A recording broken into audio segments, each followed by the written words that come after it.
This is All Things Nerd production. Hello, everyone, and welcome back to the Kobolds in the Basement podcast. My name is Chad Hillson, your dungeon master. We are joined with Dave Morris, Caster Flamebeard, Schaloan Dysland, Luminora, and Steven Dysland. Valerian. All right, let's get into it. This is Kobolds in the Basement.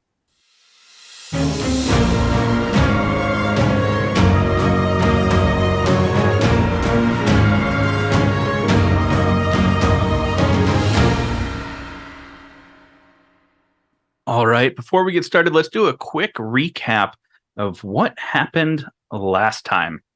It was King Johannes IV's name day, his 25th name day. During that time, our heroes, through various means, whether sneaking in, talking their way in, or signing up for the tournament, found their way inside the king's court for the more exclusive celebration of his birthday.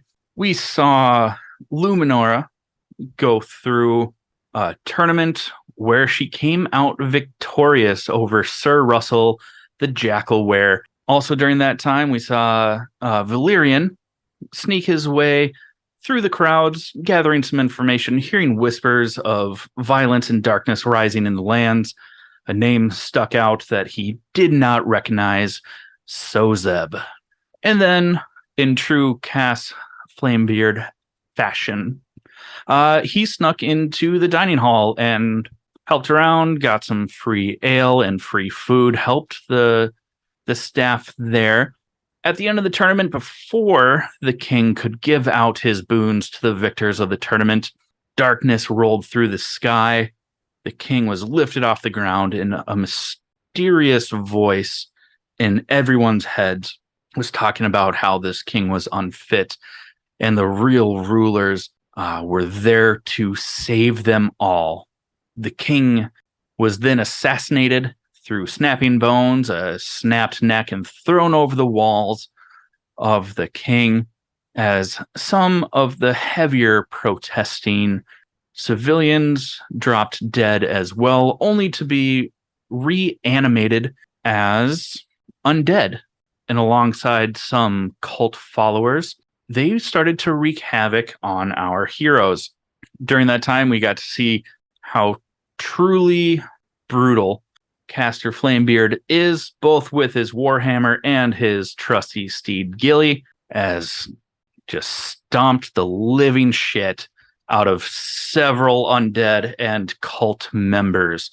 Also during that time, we saw Gilly doing her best Miley Cyrus and coming in like a wrecking ball.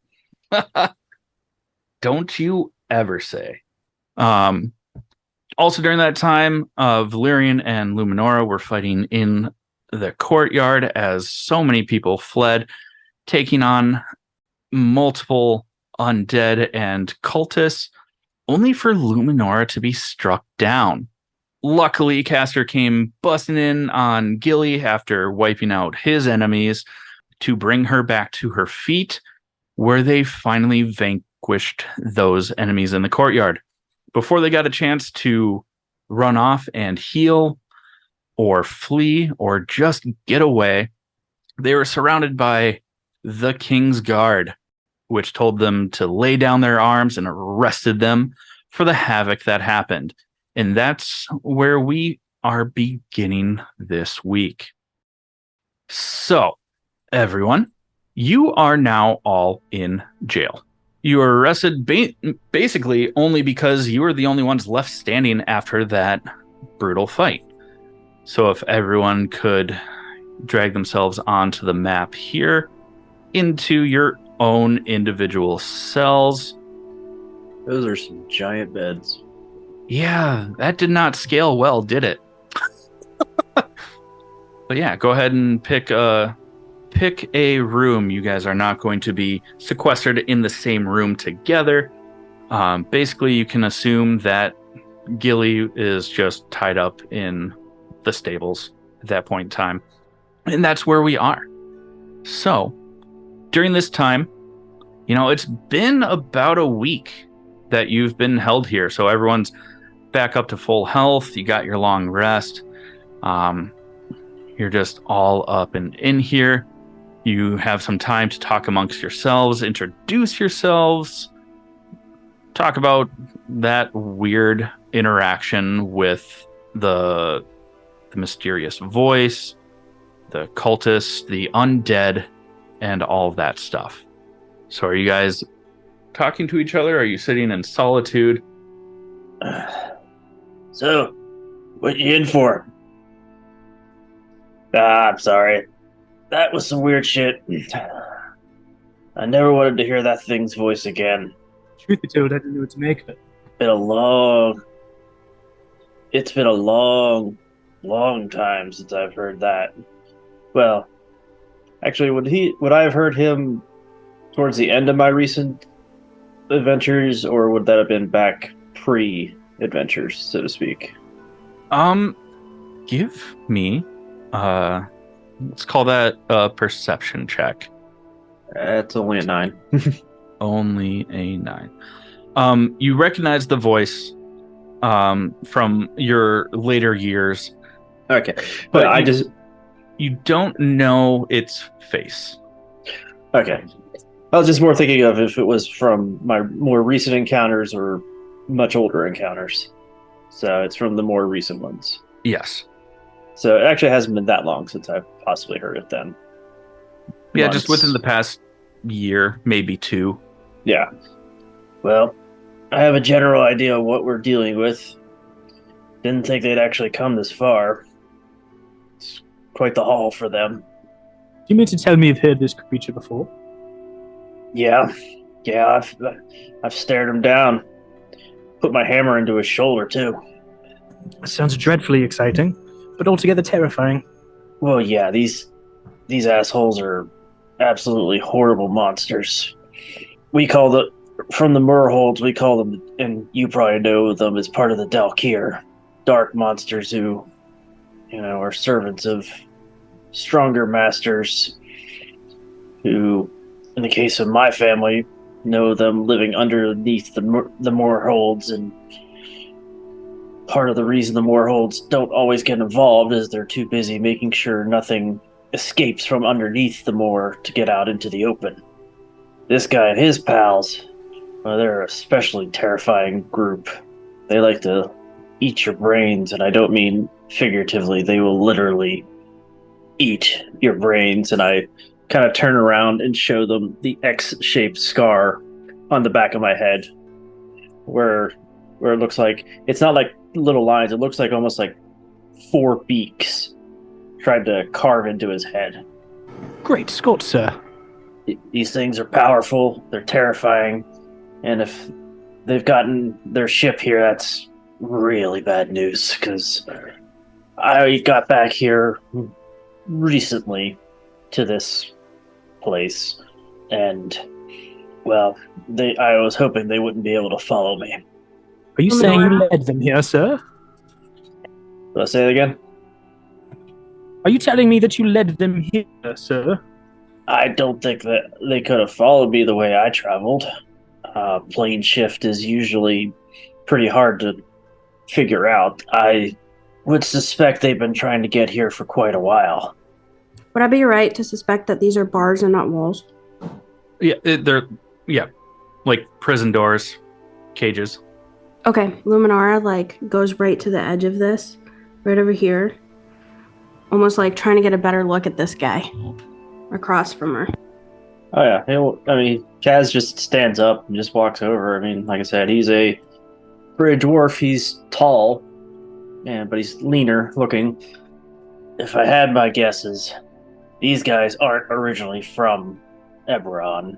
They probably have tried to hook up with their family that lives down below with the Dalkir. And so they were probably already on their way here. I'm just surprised they got here this quickly. Last I knew, I was still a good 50 years away from here. 50 years? And with that, Valerian, as you're listening to Cass's story, roll me like an intelligence check. Intelligence or history. So as he's talking about this, you start thinking back to just last week, and you remember hearing a voice that, or not a voice, but a name that you weren't familiar with. Sozeb. And it just keeps pinging when he's talking about, the family that were already here and the other masters. And that name just keeps ringing in your head, just at the back of your memory.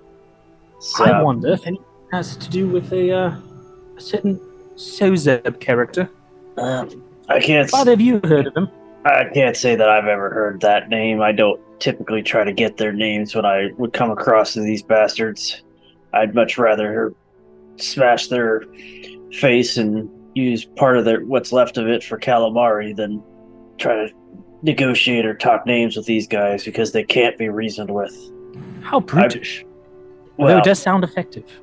sometimes people can't be reasoned with, and I wouldn't call these things people. I mean, they have many names, what they are. Some call them the Illithid in some circles. Other places they're known as mind flayers. I've been dealing with these things for over 350 years. And you guys would notice he looks at him, and I mean, you guys probably are familiar enough with dwarves to know Cass looks like he's maybe 65 tops, and dwarves don't live that long typically. So we're talking like middle-aged or... I look like I'm 25 if I was a human, Gotcha. but dwarves usually max out their lives at around 300 years. That's it. As you guys are talking, I need you to roll me a perception check. Valerian gets a 19. Luminora, do you want to give a perception check? I do, yes. Sorry, I just found it. Okay, no problem. Okay. So out of the three of you, the only person that hears really anything during this conversation is going to be Valerian. You don't see anything, but you hear footsteps. But it doesn't sound like shoes or anything like that. It's almost like someone's walking barefoot, coming down the hall, kind of like how over the past week the guards would come down from this side and bring you food, water, send someone down to change the chamber pot, things like that. Kaz would of course try to sweet talk his way into better food. Give me a persuasion check. Everything's boiled. It's not seasoned. Yeah, well. Healthy, though. So, that's a general bit of my story. So, what brought you two to this town? I was just on my way back to the Moorholds when I heard about all this, and I'm still trying to figure out what's been going on in Eberron because I've been out of the loop for the last 350 years. Just as a side note, when Valerian hears these footsteps, he just kind of scoots over to the side of the cell to tactically, I suppose. Does he hear that they're coming closer to us, I imagine? With the 19, it does sound like someone... Well, I mean, there's basically stairs right here. There's probably a few more cells farther down, but they're empty. They didn't... coming in our general direction? Yeah, coming down the stairs towards you. Okay. So yeah, he just kind of unfocuses from the conversation and tunes his ears to these steps. Okay, give me one more perception check. Just Valerian. Gotta say, you guys are taking this pretty well. Most people don't even believe me or freak the F out. With an 8, Valerian, as you get up, the rustling of your bed, your footsteps across your cell, and things like that, you hear the footsteps stop. He still kind of puts his back to the wall, just uneasily, I suppose. But a little paranoid. Did you not hear that? Nah, I'm not known for the best hearing or sight. I'm more known for my charming wit or my ability to smash things with a hammer. Wit, clearly. Perhaps I am just better. paranoid, but Hey, just because you're paranoid doesn't mean people aren't out to get you. in my experience, sir, it's more often than not true. So I look over at Luminaris. So what's your story? I can talk for hours. I got stories to put you guys well at your own old age, but sooner or later you're gonna get bored of listening to me. So Luminora is just kind of with her back shoulders just leaning against the bars now with her back facing you, and she's kind of just like twiddling her thumbs. And with the response, she says, I came for a pardon from the king, but I guess now that won't be happening. And just slowly like walks her way right here and sits down right on that bed, kind of keeping to herself. Aren't you two a bunch of chatty Cathys? Pardon from the king. Those never come easy. And they never come cheap. Even if you've been granted that from winning a tournament, there still would have been strings attached, in my experience. She kind of just plops down with one swift movement and says it was worth a try. Oh, of course. Everything's worth a try. Well, almost everything. But gotta be realistic sometimes and say, yeah, that wasn't worth it. I'm better off just going somewhere else where I don't need a pardon, or just beating the shit out of whoever thinks, you need to get a pardon from. I must say, darling, you did win me a handsome small bit of gold with your performance in that fight. She says very harshly, you're welcome. Cass kind of closes his eyes for a second and just reaches out. It's like, well, at least so far they're treating Gilly okay. If they do anything to hurt her, well, then there'll be real problems for them. As you finish that last sentence, I need one more perception check from everyone. Cass is not good at rolling skills with that one. Is that our first nat 1-y? From you, yes. A couple of your opponents definitely rolled nat ones. Oh, that was definitely Dave. Okay, so this time Luminora hears these soft, barefoot footsteps coming down the stairs. You still can't see anything. Are they coming from the same direction? Same direction, yep. So she swiftly gets up, moves to the other side of her cell. Can I do a perception check? Yep. How? Oof. Another nat 1. What's up, everyone? Are you like me and my friends, where your food tends to be lacking just a little something extra? If you are, look no further than Crybaby Craig's hot sauce to fix all of your seasoning and spice needs. From adding a little bit of heat or just enhancing the flavor, this pickled habanero and garlic hot sauce will go on practically anything. Started by Craig himself in Minnesota, this sauce has become the staple of sauces and flavor enhancers across the lands for many, many moons. If you don't believe me, check out crybabycraigs.com and order yours today to, well, quite frankly, better your life, or at least your taste buds. But be sure to let them know we sent you and enjoy the best damn hot sauce there is. Again, that's crybabycraigs.com, and let them know that we sent you. With that, I'm not even going to ask you to give me a stealth check as well. You get up so fast that you knock something off of your bed. It clangs. No more footsteps. Well, She stays deathly silent. as much as I've been enjoyed hanging out here in these places, I should probably get out of here soon. That asshole's gonna be coming back looking for me sooner or later, and I'd much rather be able to meet him on my own terms than in this cell. Oh, and I suppose you have a daring plan for escape, do you? Daring? Nah, I don't do anything daring.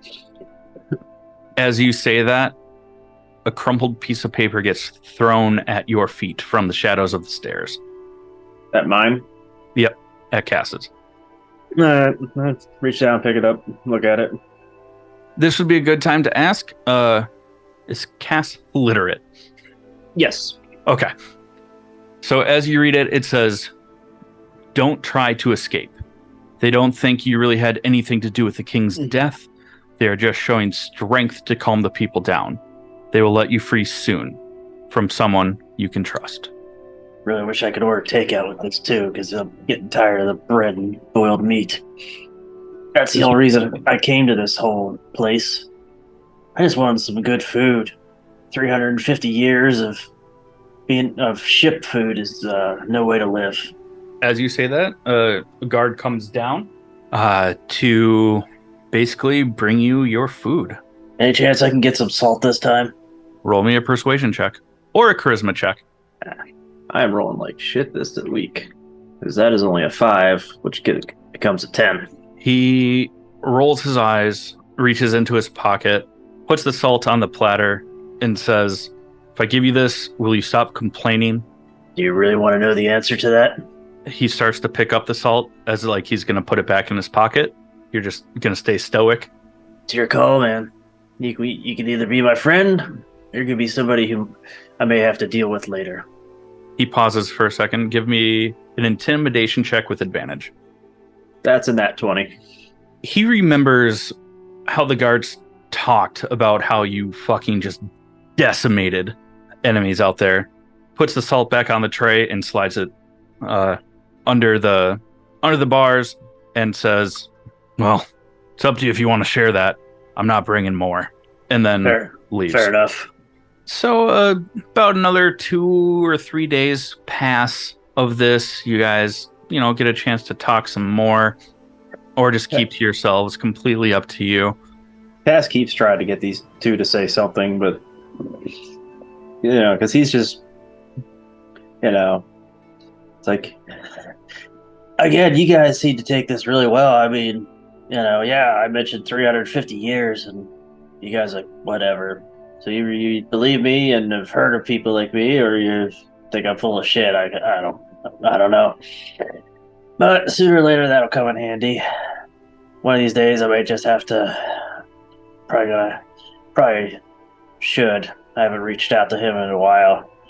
And so when Cass thinks about that, because it's been a while, he goes back over to like a little corner, and then kind of kneels and almost in like a meditative stance and everything, and is just trying to reach out to his grandfather's spirit and just say, Jiraiya, I'm in the jail again. No, don't worry, it's not for anything I did this time. At least I don't think I did it. But if you got any advice on how to get out of here or what I should do, could definitely use some of your wisdom on this one. You were still the smartest guy I ever knew, and I miss you. But we'll talk again soon. And yeah, like those couple of extra days pass. Now you've kind of been in these cells for about 2 weeks now, and then some guards come down. Can I say that Valerian, or roll something to say that Valerian fashioned himself a small shiv? Give me what kind of check do I want that to be? My gut says survival, but you're the DM. Yeah, I'm gonna ask for 2 rolls. Give me a survival check. This is gonna be a really 16 it's crassly made. It's not like you had a lot to go with. And then also give me a sleight of hand check with disadvantage. I try to do disadvantage. it's the same as advantage. Right. You just take the lower of the 2 rolls. Okay. Well, that's a good thing they're both a 14. Okay. The guards come down just out of formality to lead you out of the dungeons. They do put your hands back in shackles. Kaz was doing calisthenics when they came in. He's got to keep in shape. Gets you all shackled. As they go to shackle Valerian, the guy sees the handle of your shiv sticking out of your pocket, grabs it, throws it on the bed, shackles you, and then they take you out of prison. And now they take you up to a throne room. You see up there That guy's not actually there, sorry. They take you up to this throne room. You see just 2 knights standing on each side of the little dais. You see a well-dressed, clad nobleman standing next to the throne, not actually sitting on it. And on the other side, you see kind of like this lizard folk standing there, dressed in robes, has a big staff, and they're just standing there waiting for you guys to come in. So go ahead and drag yourselves onto the map at the lower end here. All right. So the guards bring you in. They unshackle you, and as they do that, this noble man walks forward. You see that he has a symbol, on his chest that kind of resembles that he was on the high court for the king. This man is the hand of the king. He's kind of a posh dude. He's about 5'7", not super tall. A little overweight. Definitely looks like he hasn't had to work for anything in his life. Never seen combat, outside of fighting pits or anything like that. What's that? Sorry, personal joke. Oh. Has never seen combat outside of like fighting pits or tournaments. And you can assume that back in the day he probably was in better shape, but now he's holds a higher place, so he doesn't do anything for himself. This is the hand of the king, the one who has advised King Johannes IV, and he looks a little worried. And he speaks up with a very clean and proper voice and says, "I am sorry for the weight and the formality of this imprisonment against you. Clearly, you were not a part of this attack, but rather held your own in defending the people of Pilus Marodal.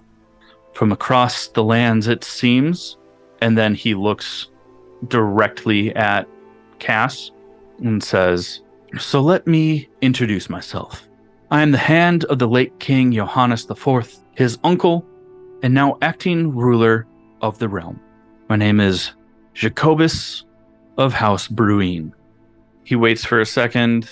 No one seems to speak up, so he says, "I'm sure you have many questions, but what is most important is that darkness has been rising across the lands from many adversaries to the realm in our plane. I tried warning the king about it, but it fell on deaf ears. Now, I know many of you do not reside within our border, and I know you did not ask this of our kingdom. However, you seem to be those equipped to actually help combat this ever-growing threat of evil. So the throne must ask this of you. Go out and help find answers for the death of our king, and how grave of a threat this new evil truly imposes." And he pauses for a second to wait for any sort of response. You want to know how grave of a threat this is? It's the Dalkir, or at least some of their stronger minions, most likely. Dalkir. Thought that was old wives' tales and stuff from the mountains. Of evil lurking below ground? What do you think the dwarves of the holds have done for generations? Part of our job is to make sure they don't come out from underneath the holds. Every now and then they do. Unfortunately, I think this particular one came from somewhere else. I've encountered him before in my travels. Where? Where have you encountered this creature? You probably won't believe me, but I encountered him in the Astral Sea. How? How did you get there? How did you get back? Well, I was taken there about 350 years ago by an unstable manifest zone in the holds. I got back by means of a druid who was able to plane shift me back here once we were close enough. And if you have somebody who can cast the zone of truth, I will happily state that all again under it.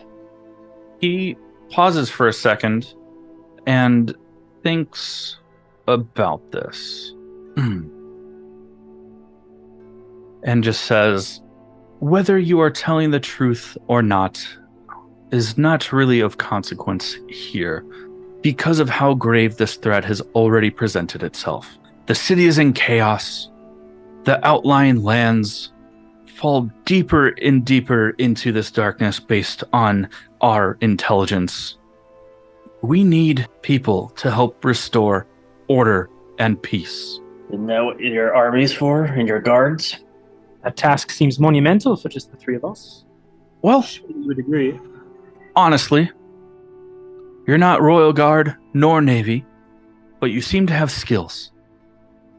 Plus, if you die, well, you can understand how it benefits us of not sending out resources when our nation is in shambles after the death of our king. So your true colors are shown, sir. Yeah, well, you can say that. Well, We are but fodder to you. That you would ask these ludicrous things of us. Let me be clear. This isn't really the throne asking for a favor, but more offering a choice. Embark on this mission, or sit in the cells until a trial can be brought against you. A trial that will show random people all escaping a scene of assassination of the king. So, you go on this mission, and you will find pardons, funding, and freedom.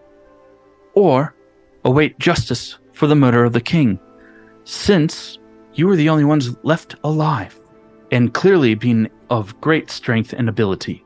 What say you?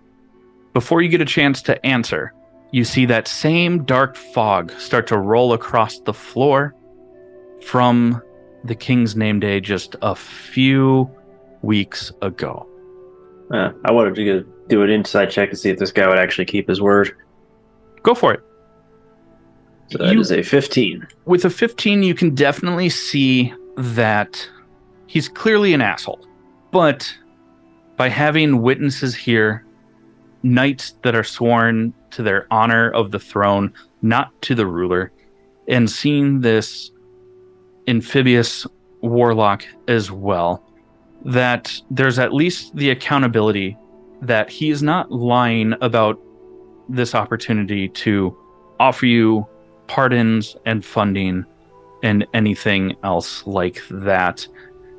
But you can also see that he's trying to do this like a business exchange. Is he doesn't want to use his newly appointed resources as acting ruler to send out knights and the King's Guard or the Navy to search the continent to find information. Can Valerian roll maybe a history check or something to remember if his name's ever popped up during any of his call them investigations? Yeah, give me either a history or an intelligence check. I'll say at advantage, but a DC 16. DC 15, but yeah. So with a 17, you know that Jakobis has been the hand of the king for his entire rule, which has only been about 5 or 6 years. But he was also the hand of the king, who was his brother, King Johannes III, for many years. Has never been caught up in any sort of scandal, but always has looked for the cheapest option to yield the highest result.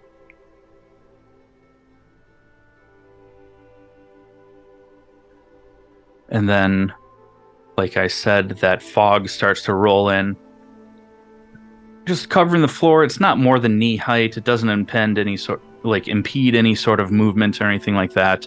well, shit. And suddenly, you see some cult fanatics and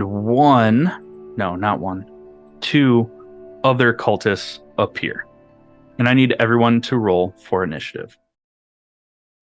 Make sure if you click on your character token and then click it so you get added to the order. Dang, with how crappy it is, I'm not rolling too horrible for initiative. That used to pop. Chad, didn't you say there was something where he clicked my character, then it would pop up on the thing for initiative? But Yeah, you click on your token and then roll your initiative and it'll be added to the order. Sometimes up by like that navigation bar on the left side, a thing will pop up that says initiative. Oh yeah, it hasn't been doing that for me lately. That's why I was asking. Oh. So... That's a 20 for me. Okay. Sorry. Okay, so I got all of those. Right,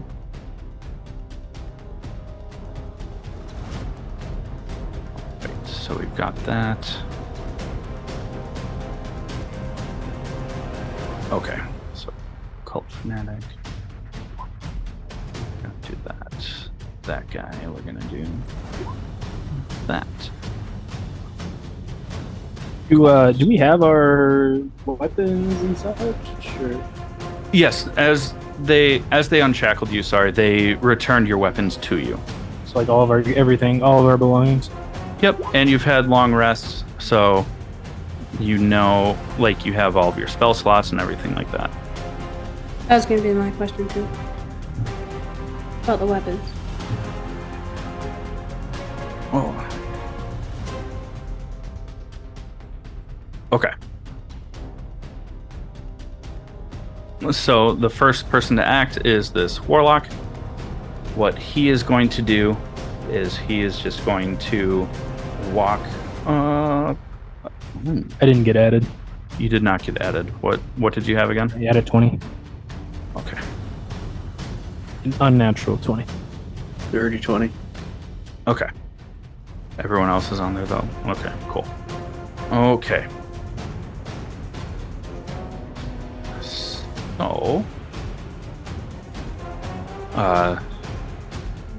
this warlock is going to walk up and cast invisibility on the hand of the king, the acting king. So, disappears. And you can only assume that he probably also ran away after that. So then that's going to be the cultist turns. One of them is just going to walk up here. The other one's going to walk up to there. And where are they? The first one's going to swing on Valerian with his scimitar. I'm assuming that everyone's seen I'm that. trying to call you out here, but I rolled a 20. You're right. Fuck me. You go first. Okay. So when Valerian sees these guys just kind of come out of the woodworks, I won't say he gets like frightened, but he definitely gets rather startled, and he's actually gonna kind of retreat back. Oops. He's gonna retreat up towards the like throne area, and then sorry, I gotta read this. Sorry. No, that's perfect because I just got to grab something from my comic. I know if you go at all range, then it doesn't make sense for me to knock them down. So, out of curiosity, would you allow a if I since I went first, if I darted back up here and created a minor illusion, would you think I could pass that off as something that they didn't know that I created? Does that make sense? Yes. That's not my answer, but I understand what you're saying. So is that so you would cast the cantrip Minor Illusion? Okay, yeah, kind of as I was running back towards this towards the throne here, cast a Minor Illusion. Basically what I would like to do, cast a Minor Illusion of about a larger than a 15-foot cube, like a 15-foot tall giant, where I kind of right by where I was, somewhere over here. Yeah, I mean, you can cast it, but that's going to be your action. Right. What would it be like would I have to roll anything to, because I would assume that if I ran and cast it, like they would, suddenly a giant just, poofed. For them to see beyond it, they have to do a saving throw. Okay. So you could cast it, it would be there. They wouldn't just automatically know that, okay, well, they have to do really an intelligence saving throw. If they fail, they think it's a real thing. Okay. Is what I'm understanding, right, Dave? So it's an investigation check to determine if it's illusion or not, but it wasn't here when they came into the room, so they would know it's fake. That's a good point. that's fair. Okay. Scratch that.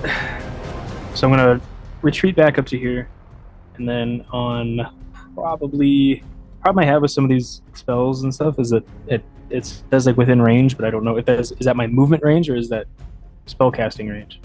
What's the It should spell? say what the range is for each spell. Well, I'm trying to cast Mind Sliver. Okay. It doesn't say it where it says range, but it does say 60 feet. Yeah, so within 60 feet, that's most of this room. So, Um, well, from where you're standing, it's everyone in this room. But all right, so I'm gonna run back here, and I'm just gonna cast Mind Sliver on this guy down. One of the, I'm not sure what they are, the spiky head dudes down at the other end of the room. cool. They're like low level cult followers. So they have to succeed on an intelligence saving throw, or take 1d6 psychic damage, and subtract a d4 from their next saving throw before the end of my next turn. What kind of save was it? Sorry. Intelligence. Intelligence. Yep, So a 6. That I'm assuming that fails. I assume as well. Yeah. So he takes 1d6 damage of psychic. And then on a Oh, 3. fail, is he like frightened or anything like that? No, he has on his next saving throw. He has minus 1d4 to that roll. Okay. All right. So then that is the cultist's turn. Unless you have more. Sorry. No, not really a bonus action per se, but just like as he kind of, as soon as Valerian casts that, he kind of like turns around away from all of the action and just like takes a few like panicked breaths, and digs his little mask out of his satchel and claps that thing on. Okay. So then the cultists are going to come up. The first cultist is going to attack Caster with their scimitar. That's a crit, but only for 5. Good God. So that's 5 damage to Cass. The other one is going to swing on Luminora. Misses. That is going to now be the Warlock's turn. They are Well, just... Didn't he make the guy invisible? Yeah. So basically everything that happened, and then he's just going to come stand behind the throne just to basically give himself a little bit of cover depending on who may or may not attack. And then that is Cass. That's you. All right. I look at this guy, comes up, stabs me for 5 with his little scimitar. You picked the wrong dwarf to mess with, buddy. And I swing my warhammer on him. Ooh, that's only 11. That's probably not going to hit. On the cultist, not quite. And then, yeah, I'm not going to do anything with the bonus action this turn. Okay. So that will be the knights. They're going to run up on the cult fanatics here, and then they're just going to make it.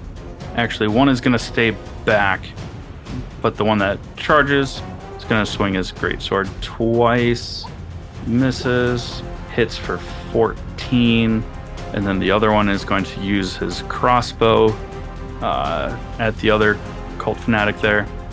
15 hits, but only for 2. So tis but a flesh wound. All right, that's Luminora. You're muted, I think. Sorry, thank you. So the reaction, I can get that guy by me, right? Yeah. Okay. So I'll do that first of all. Yeah. Is it within 10 feet? Yeah, when they enter within 10 feet, she can use her reaction. Yeah, so you can hit either the one that is right next to you that swung and missed, or the one in front of Cass. I'll do the one right next to me. That's fair. It's a DC 13 for your spell save. Either way, he fails. So roll a d4. I got a 3. A 3. Yeah. Okay. And I mean, he starts coughing up like bits of mushrooms and stuff like that. Like this hurt him. Oh, dang. Okay. I am going to do entangle, but for that, do I need to back up, or can I do it right where I'm standing? You can do it right where you're standing. There's not an attack roll associated with it. Okay. So I will go ahead and do that then. Do you have the icons, Chad, or I could drag it out? Oh, I do have them actually. Entangle is that a 20-foot radius? Yeah. So, well, it's a 20. It's a 4x4 square. 4x4 square. Okay. Oh, what? Why? I bought the pack. Why is it not there? It should be under your. Oh, premium. Right? Templates. Yeah. There it is. I was like, excuse me. I bought this. Okay, so how do you... Just like that? Yeah. Yeah. Okay, cool. And that just creates difficult terrain, or they have to do saves, or... It's a strength saving throw, or they are restrained. Okay, so strength... That's a big fail. Or... So first one here Ah. passes. The one that is over here is restrained, and then the two cultists definitely restrained. So the two cultists Super restrained. super restrained, and then they also are at disadvantage. they're at they can't move because their speed is 0, and their attacks are at disadvantage, and all attacks on them have advantage.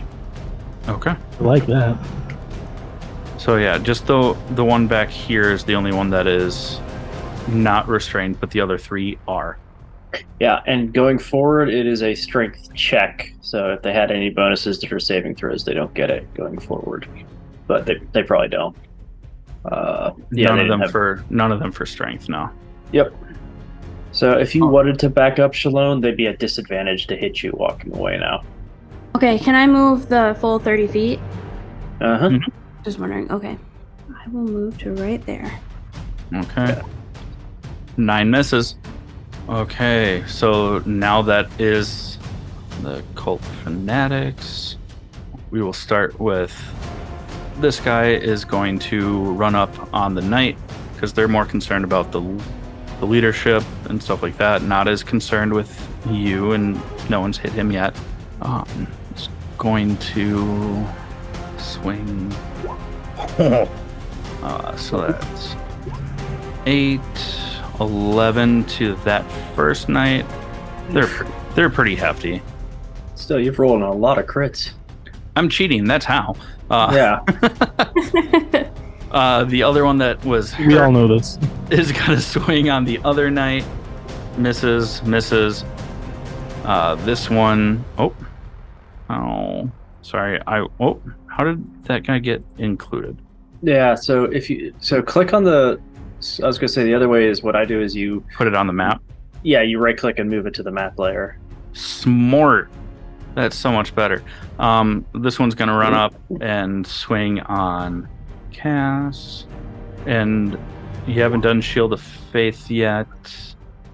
So instead, I'll take 4 piercing. And then it's a strength save for this other guy to try and get free. Yeah, and that takes his action if he does that. Totally fine. If he fails, does he take damage? No, he's just still stuck and restrained. Okay. He's still stuck. Mm-hmm. All right, that's back to the top of the order with Valerian. Okay. After he puts his little mask on, he turns around. I would say with a much more serious face, but you can't really see it. He is going to. I guess that wouldn't make much sense because he can't move.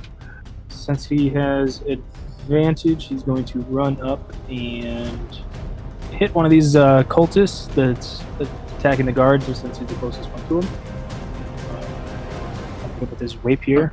We're just, if I'm mistaken, where are you getting advantage from? Oh, I'm sorry. Oh wait, I might be thinking of the wrong thing. You might be right. I mean, you could take a couple more steps and just get to the backside of him, and then you'd be flanking with advantage. I mean, he'll still trigger sneak attack, is what I think you're thinking about. Yeah, but I think I might have been. I might have actually been thinking about steady aim. Both actually use something. No, yeah, that's sneak attack.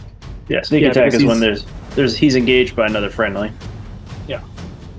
Oh, so still, he is engaged. I get advantage for everything, Chad.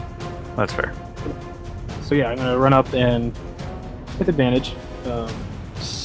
Valerian pulls out his rapier, kind of has it in like a backwards grip, Sokotano style. Sokotano style.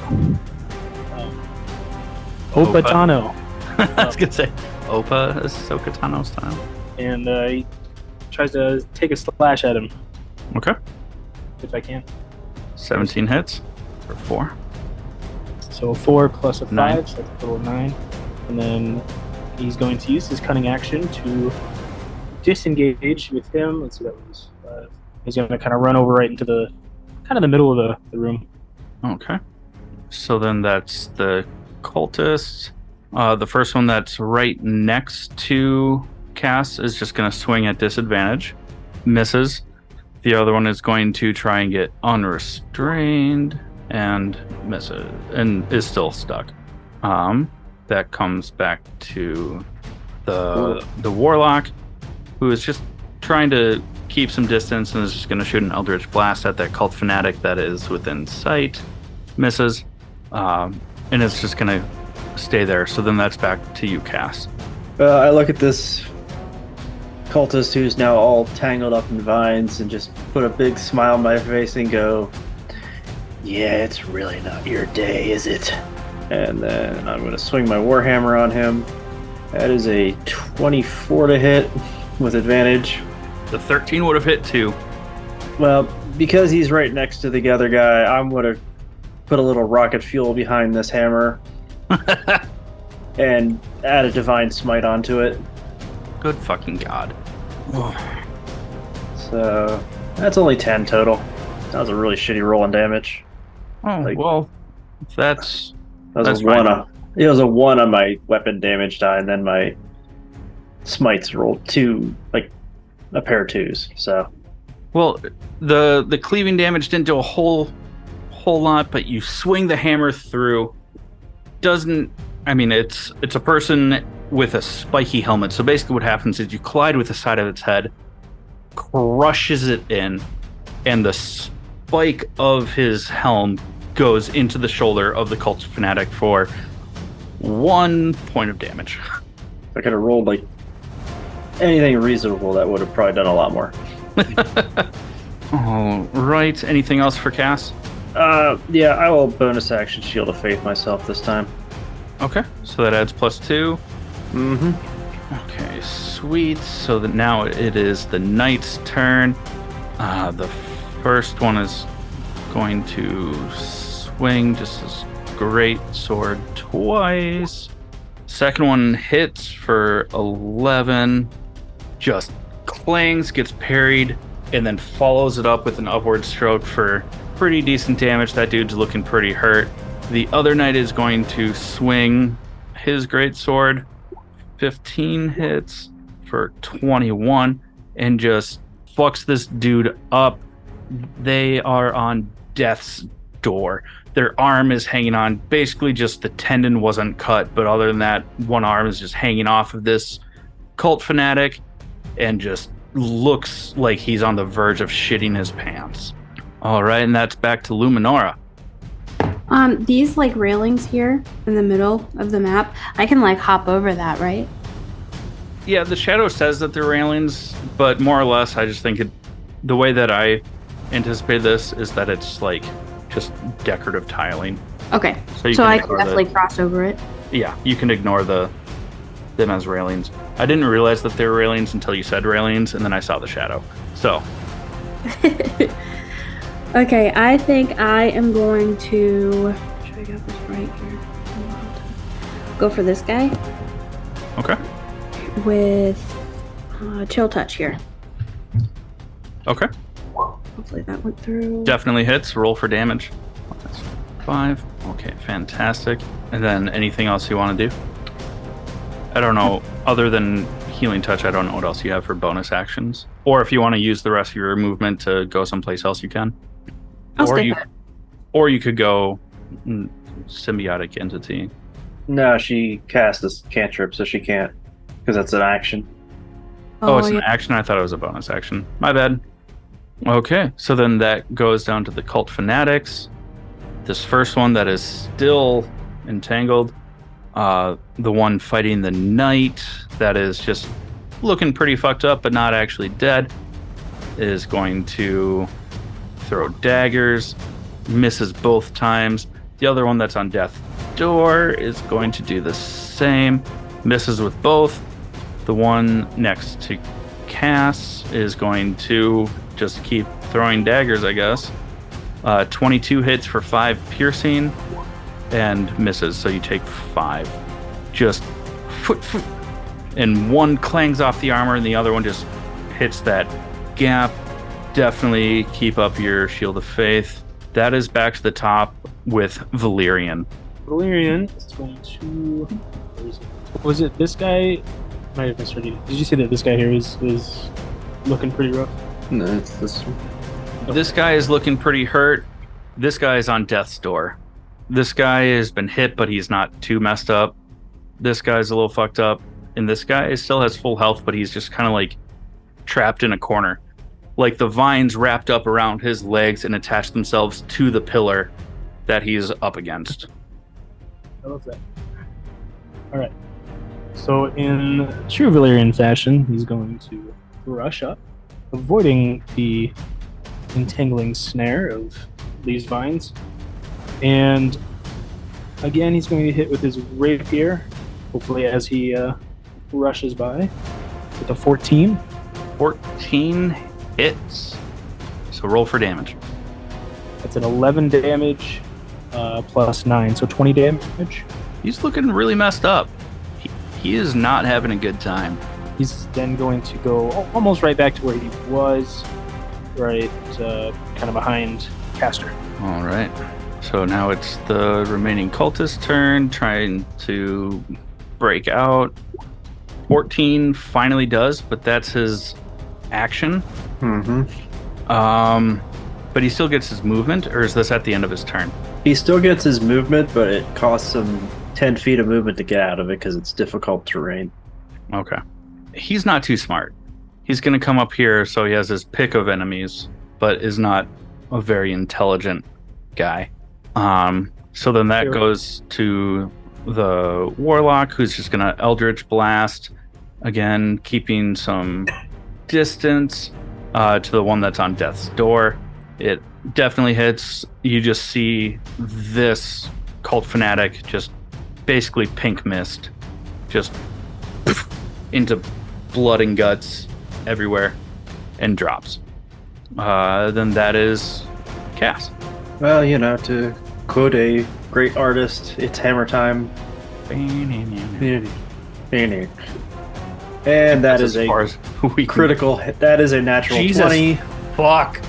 Nat 20. I'll drink to that. Yeah, if he wasn't so wounded, I would put a smite into it, but it's not worth it. No, it was still turned on, so hold on, that's why I did that. Either way, finish him. You You don't have to take the smite. well, it was 11 plus. It was 18 damage. So yeah, The plus 7 alone finishes him. yeah. So that's just. I just look at him and I just uppercut him with the hammer and I knock him square back into that pillar behind him. So as you do that, you notice that it's just the body. And then a second later, the head lands exactly where he was standing. It just pops straight up like a sock and bop 'em robot and then plops back down. But the body's no longer there. And I turn around to the guy who walked up behind me and I just crack my neck like, all right, now I'm warmed up. He looks terrified. Like, he just looks at you and goes, honestly, dude, I don't even like working here. These guys are weird. And then that is the knights. So the first knight that's still engaged with the dude that's there does that. Just gores him straight through the chest, into the wall. You hear stone crack as the sword goes all the way through him and cracks the wall. This other knight is just going to take a step off to the side and shoot his crossbow at the cultist that is standing there and goes right through, because he turned to you when he saw you turn around and crack your neck. He's terrified. And before you get to do anything, Cass, you see an arrow burst through the back of his head, out his eye, and he slumps over. Sucks to be you. And that is Luminora. There's just the one cult fanatic that is still tied up in your vines down here, just struggling, has not been able to break out, but is just trapped, watching everyone else get murked around him. And he's suddenly really regretting wearing a red shirt/cloak. I get it. Star Trek reference. Okay, so tea time question. If I used Thorn Whip on him, could I do that and drag him through the entangled? Yeah, Okay. it doesn't break it unless he leaves the square. But I think Thorn Whip, I don't know how far it pulls him off the top of my head. I think it said it's a 30 feet thing, and then it brings them 10 feet closer. Yeah, so it'd only pull him 2 spaces closer. But with Entangled, they don't take damage for moving through it, right? No, but he'd still be restrained because he's still within the square. But if she pulled him out of the square, he would no longer be restrained. Let's see here. But she would only pull him 10 feet, so she could Yeah, pull so him, she- into the middle of it. Yeah, Yeah, that's what I was kind of thinking. but I think Thorn Whip, I don't remember what its damage is. It's like... 1d6 piercing. Yeah, so your chill touch has potential to do more. Okay, so I'll do chill touch then. And Because chill touch is 1d8. And you have advantage on the attack roll. okay, I will do that one. Can I do that from where I'm standing? I don't know how to get that line. It's got 120-foot range. You're probably more than good. Yeah. And that body that's in front of you is on the ground, so there's nothing blocking So it's you. clear. Okay. So I will do that. I'm gonna go ahead and roll on chill touch. 13 hits. Nice. 4. 4. Okay.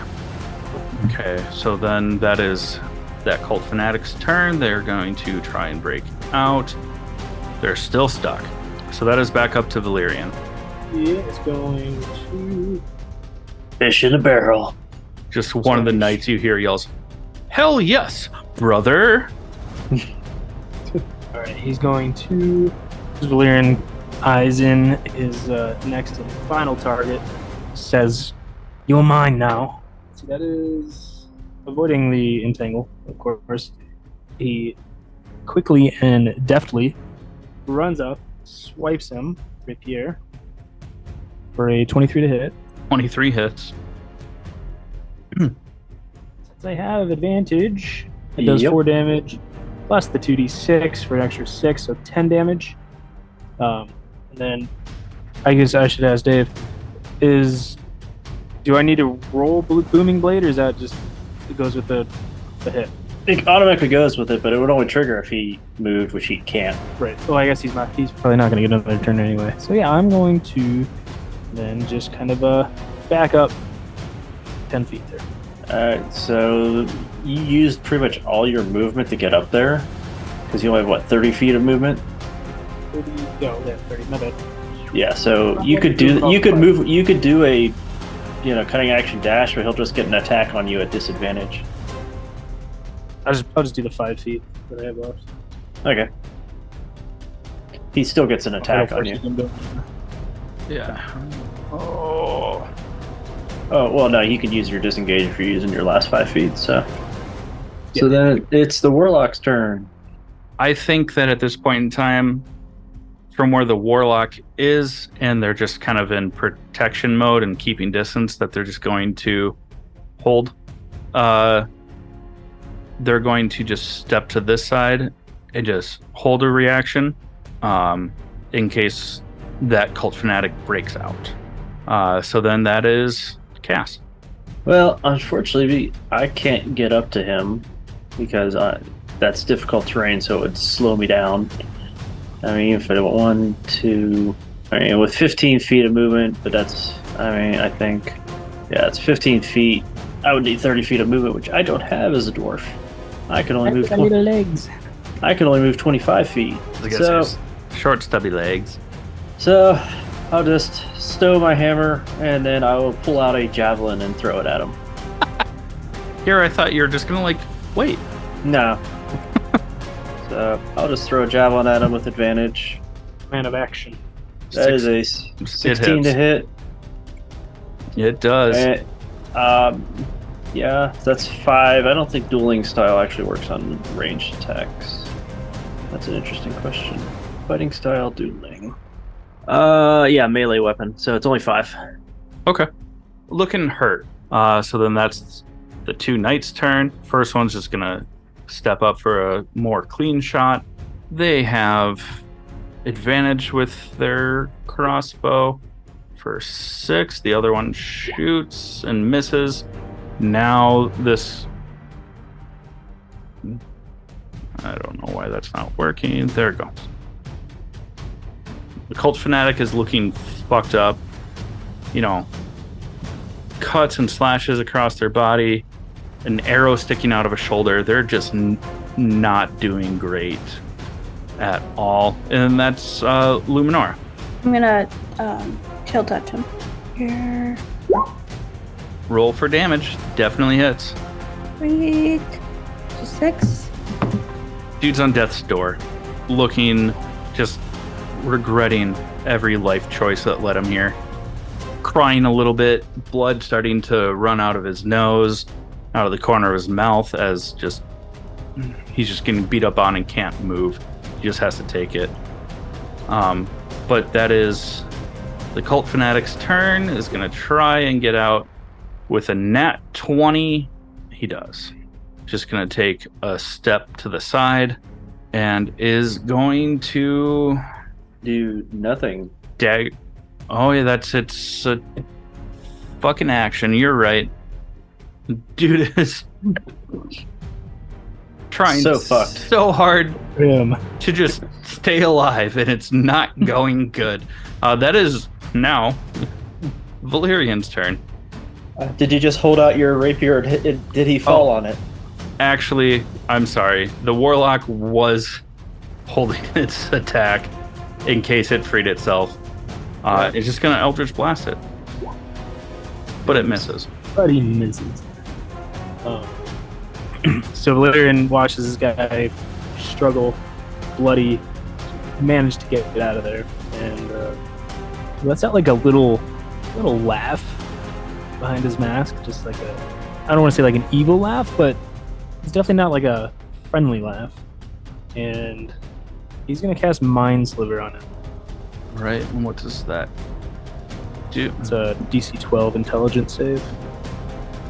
Okay. Intelligence. And he oh, never mind, that's not it. Never mind. Scratch that. Finish him. Let me read this. Sorry, I have to read this now. No, he just takes 5 psychic damage, so he's dead, is what you said. Yeah, he did. He had 2 hit points left. Well, I was trying to read exactly what Mind Sliver does, but It gives him a penalty on their next saving throw. you drive a disorienting spike of psychic energy into their mind. So I'm going to say, like, he gets, like, this smile on his face after finally having gotten out of that entanglement. And then I shoot this Mind Sliver, and you just see, like, this piercing psychic energy just, like, hit his brain, and his eyes roll in the back of his head, and, like, that smile just, like, very slowly dies as he's completely, well, brain dead. And he just kind of falls to his knees, then face plants onto the floor. As he drops in his final breath, you hear him say, "How dare you deny the glory to Zozeb?" and drops. Valerian takes off his mask and puts it back. Oh, I knew I've heard that voice somewhere before. Or that name, sorry. At the end of that, the noble reappears and walks around the throne and looks at you and just goes, "So, do we have a deal?" And that's where we're going to end our episode. Ooh. Damn. And that is why Entangle is such a great spell. Hell yes. And so if our listeners like this and would like to support us, please head on over to buymeacoffee.com/allthingsnerd. We Also- love coffee. Oh, coffee's the best. Also, like, share, subscribe to stay up to date on episodes, updates, and announcements. And is there anything that you all would like to plug for the end of this episode? I don't have anything this week. Still early summertime. I might have some things later, or if I ever get back to doing stuff on YouTube, maybe I'll plug that. All right. Anyone else? I'm kind of in the same boat. Not this week. All right. Perfect. Well, just like last week, if you're into other nerd stuff, TV, movies, film, comics, things like that, check out another one of our podcasts over at the All Things Nerd Podcast. You can go to allthingsnerdpodcast.com or find it wherever you get your podcasts. That's it from us. Goodbye from Kobolds in the Basement. Later. Bye bye. See ya.